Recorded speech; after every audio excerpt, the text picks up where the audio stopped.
we are talking about pre-blocking. We want to take a closer look at pre-blocking. We talk about it in the All-Star program. So we have none other than Larry Gazzardo, our head instructor, to help walk us through pre-blocking. I like this topic about pre-blocking because there just seems to be a lot of questions about it, how it should be done, what would work in your practice. So tonight I'm going to talk about some different techniques of pre-blocking. All of them work. You know, it's just a matter of how you practice and what you think would work best with your practice. So I'm going to share with you a few techniques about pre-blocking. I'm going to share with you the technique that I think would probably give you the most flexibility and work best in your practice, but you can decide what you think works for yourself. But the first thing that you have to do when you're going to start to pre-block is, number one, divide all of the procedures that you do into two separate categories. And so those two separate categories that I would recommend is, the first one is what I call primary care. And primary care are any procedures that require lab work or a tooth to be prepped, but it's not a filling. So good examples of primary care would be crowns, implants, veneers, dentures, endo, if you do that in your office, an occlusal equilibration, inlay, onlays. Can you see how all of these procedures require a tooth to be prepped, but they're not fillings? So we consider those all primary care. The second category is just simply what we call secondary care, just try to make it easier for everybody. And good examples of secondary care would be fillings, try-ins, crown inserts, shade checks, removals, things like that. So two basic categories. We've got primary care and secondary care. So divide all the procedures that you do into those two categories. And then what we're going to talk about is how to pre-block your schedule so that you can provide adequate time for each category every day. Now, my recommendation is that you don't have a lopsided schedule. You know, that we don't just have one day for primary care and then maybe one day for secondary care. It sounds like it would be a lot of fun just to do crowns all day, but then when we look at the flow of lab work, or even if you mill these things in your own office, these are things that all have to be milled. It takes time. They've got to be stained. They've got to be fired. You get what I'm saying. It's all of a sudden, it's like, okay, we have too much to do than what we can get done in one day. So I like a little bit of everything every day. We do some crowns, crown preps. We do some crown seats, and so there's an even flow. And so we want to provide adequate time for each category every day. So what I want you to remember is that pre-blocking allows you to control the schedule by providing the correct amount of time to complete procedures and efficiently utilize assistance. So another reason why we pre-block our schedule is not to just have enough time for the various procedures that we have to get done every day, but we also want to efficiently utilize our assistants. And I think that every dentist knows that if we're going to be more productive, got to be able to delegate more to them. And so our schedule has a lot to do with that. So how long do you hold something open when you pre-block it? And when should you give in and give it away? I will give you a quick tip. I would reserve pre-block time 24 to 48 hours prior to the date. The whole idea of pre-blocking is, number one, you're holding time open for certain types of procedures, so the time is available when you need it. And if you give it away too soon, then you're not going to have it when you need it. We have to remember, in dentistry, not only is there an emergency component that's hard to control, but we typically see new patients every day. And so any time a new patient could walk in and say, you know what, doc, I've been thinking about this for a long time, and I'm ready to go. And you might have some time tomorrow, but oh no, you gave it away because you got nervous, and now the time's not available, and this person who's ready to get going is going to have to wait until some time opens. But I would say that you want to reserve pre-block time 24 to 48 hours prior to the date. I like it. I like 48 hours. I find that works best. Of course, if you've got a policy in place already, then go ahead and keep that. A quick tip that I can give you is that if you get a lot of emergencies, and what I mean by that is if you get 2 or more emergencies every day, then it's probably best to hold your pre-block time up until 24 hours. And the reason why I say that is because if you get that many emergencies, and let's say they need to get a crown going or they need a root canal, then if you've got that time open within 24 hours, then you can say, you know what, we still have some time, we can get you in tomorrow to get this done. If you get fewer emergencies, and what I mean by that is less than 2 daily, and I'm looking at this as an average. I know some days, you've got 5 emergencies and other days you have nothing, but up on average, you get less than 2 every day, then I find that 48 hours is best. If you've got a good flow of new patients coming into your practice, I'm never afraid to recommend to somebody, hold the time. Again, because we see new patients every day, and because there is an emergency component to dentistry, there's always people coming in who need to get something done. So we want to hold that time open for as long as possible. And so that was the quick tip that I wanted to be able to give you. So remember, good scheduling control allows you to give patients what they want, which is for you to be on time, all while keeping the doctor happy. So pre-blocking helps everybody out. It helps patients and it helps the doctor. So it's good for everybody. There's a good win-win. So it means that you've got to forget things like telling patients, when would you like to come in? Or saying things like, what's convenient for you?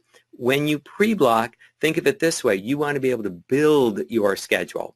And of course, in dentistry, we're very limited because we work 8 hours a day. Most of us see patients 4 days a week, and that's all I recommend that you would do. But because of it, we've got to make sure that our day is very well organized. And because of it, as much as I would like to let people come in whenever they feel like coming in, we know if we did that, our day would not be as productive as we wanted it to be, and we might very well end up doing procedures when we don't feel our best to be able to do it. So we can't ask patients, when would you like to come in? And we can't be asking them, hey, what's convenient for you? We have to remember things like, so that you can be seen as quickly as possible and not be here longer than planned, the doctor, so this is what I'm saying to the staff, is that, you don't want to say, this is what I have available, because patients might wonder, well, why don't you give me that time? Or why don't you help me out a little bit better? When we're talking to people on the phone, we want to let them know that the doctor reserves specific time each day for the type of procedure you need, and I'll look to find the first available appointment. That's verbiage that I like everybody to learn. The doctor reserves specific time each day for the type of procedure you need.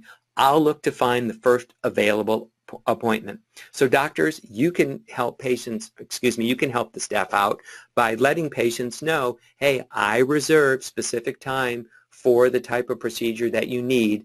The folks at the front desk know when those times are open, and I want you to take the first available one.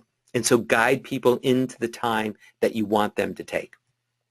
So when you start pre-blocking your schedule and you've determined how much time you need for primary care and for secondary care, your schedule sort of starts to look something like this. And in this example, I'm reserving 2 columns that the doctor is working out of, the 2 chairs. I'm reserving the morning time for primary care and then secondary care for the afternoon. So it starts to look like that. Everybody who ever listened to me knows that if you're going to see a new patient, you can see them anytime you want to, but it's got to be a time that you know that you're ready and you're on time. So again, most offices tell me, well, the only time I'm ready and on time is right after lunch, or maybe first thing in the morning, but I don't want to see a new patient first thing in the morning. So most doctors will tell me that they like to see their new patient right after lunch. So again, I'm just giving you an example here of what your schedule starts to look like. You can see there's primary care in the morning, we've got secondary care in the afternoon, and then we see a new patient right after lunch. So some people do like to see new patients in the morning, not many, or some like to provide a variety. So they'll say, well, one morning I'll see a new patient in the morning, the next day I'll see a new patient in the afternoon. So they'll pre-block both spots in their schedule, but as they fill one, then they'll remove the other. is what they'll do. And so one day in the morning, next day in the afternoon. And so they think it does provide a little bit of flexibility. Although I have to be honest with you, most doctors I know who try this combination end up saying, I still don't like seeing a new patient first thing in the morning. I think it interferes with my primary care time. So I'll just see the new patient after lunch. So you can see why it's important that we guide patients into the time that we want them to take. And we do that by saying, so that our new patients can be seen as quickly as possible and not be here longer than we've planned, the doctor reserves specific time just for them. And so I'll look to see when the first available appointment is open. So another way that you can pre-block your schedule, the example that I showed you previously just showed I marked off both chairs all morning just for primary care. And so in this example, what I'm showing you is just very specific time slots that I'm setting aside for a primary care procedure. And so what that means is we fill in primary care 1 and then 2 and then 3, and then we could put anything else that you want around it. We do some secondary care in the afternoon, specifically secondary care, and then we still see our new patient after lunch. I'm not a big fan of this model of primary care, although it does work. It just depends on how you practice. I don't think it provides you with a lot of flexibility, because what I see happening in this type of example is, let's say, for instance, we put something in at right after this primary care 1 slot. We put something in there. And it turns out that maybe we put something before the primary care 1 slot. So we've got the primary care 1 slot is locked into that time frame. But the doctor comes along and says, well, I'd like to do a crown and a couple of fillings and a buildup. But I need a little bit more time than what we've got available in the primary care 1 slot. So what you can see is if you start filling things in around the primary care slots, you might unintentionally lock yourself into those spots when you find, geez, I need more room. So that's why I like when you just reserve particularly the whole morning for primary care. Then if you've got a combination type appointment, then you can schedule off as much time as you need to get it done. But this is one way to do it. It does work, and it does assure that you do have time for your primary care. You might have to play with some of these time units. Maybe one would be for an hour, another one might be for an hour and a half, the third might be for 2 hours, depending on the types of procedures that you like to combine together. And so you want to make sure that you always have time for those types of procedures. Another way that some offices can do it is they'll just reserve one whole column and say, this is my primary care column, or treatment room, and then here's my second treatment room, and it's for secondary care. And so you can put any primary care procedure in the first column and then any secondary care procedure in the second column. For a lot of offices, I find that this also works well. I don't think it works as well as when you have the flexibility of having the entire morning, both columns, both with primary care. The reason why I like that is because the primary care procedures usually are procedures that also involve your assistant, where they do a part of the procedure. Maybe they're making the temporary, maybe they're packing the cord, maybe they're taking the scan. And so it frees up the doctor while the assistant is making the temporary in one room, then the doctor can leave and go into the other room and start a whole nother prep. And so it gives the doctor a lot of flexibility to get a lot of productivity done in a short period of time, whereas secondary care tends to be procedures that are all doctor time, like fillings. And so if you've got a filling going on in one column, well, we really can't start another procedure in the primary care column till the doctor is done. Whereas if we had 2 primary care procedures next to each other, depending on the doctor and assistant time, we may find that we could overlap them by 20, maybe even 30 minutes. And so anytime we can do that, we're gaining productivity, but we're not working more hours by the end of the day. I find that this one column for primary care and one column for secondary care works best with newer offices and maybe dentists that are just starting out. That's a good way to get things done. But again, I don't like how it reduces your flexibility, but it is a method, and I wanted to introduce it to you. So, you've got hygiene checks that have to be done. Some offices like to pre-appoint all of their hygiene checks. In All-Star, we teach the interruptible model, where we look to see where the doctor is during the day, and when we see the doctor is free, then we send the doctor over to do a hygiene check. However, some offices find that they don't like that ambiguity.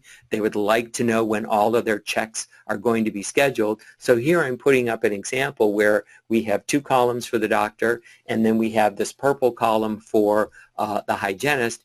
And in yellow, I went to the doctor's column, and I just put in the hygiene checks so that we can see exactly when the doctor should go over and do a check.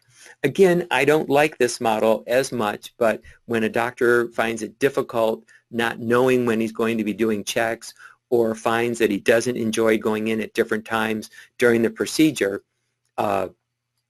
this works very, very well. What I don't like about it is that the doctor's schedule already has something in it that isn't very productive before we even start the day. And so we've got to make sure that everything that we do fits in between all of these checks. And of course, if you have 2 hygienists, then you've got 2 checks that have to be done. And what I always recommend in those situations is that we lump the checks together, so that when the doctor gets up to do one check, he'll also do the check for the second hygienist as well. So we do 2 checks and then at once, and then we do the second checks and the third checks, and so on and so forth. Again, what you can see is that this limits where the doctor can get things done during the day, because there's already procedures that are already put in the schedule. But it does work. It does work depending on how you practice, and it does give the doctor a lot of control over exactly where they're going to be at given times. And so we just put the checks right in the schedule for you.